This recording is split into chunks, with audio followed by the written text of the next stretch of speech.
7 days have passed since the last harvest. It's time to go out into the garden and collect what has matured. And again, just like clockwork, here are the cherry tomatoes. And these cherry tomatoes are delicious. And thankfully, they have been coming very consistently, and not too many and not too few.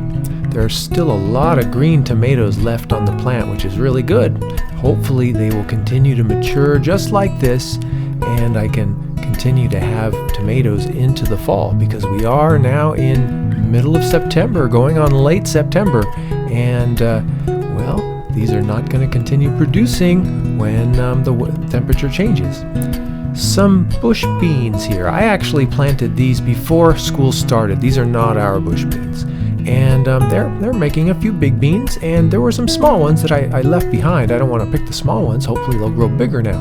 And this was funny. There's a bird feather on this contender bean. A bird was in the garden.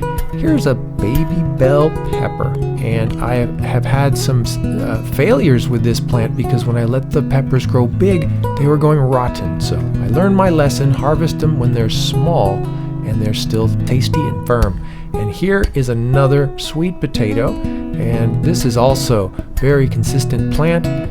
I'm able to take out just a little bit each week and then bury it back up just like that, and it will continue to keep those other sweet potatoes that are already in the ground. They'll still stay fresh. And finally, we have the russet potato over here. There's one big plant and one small plant, and I just took out the small plant this week.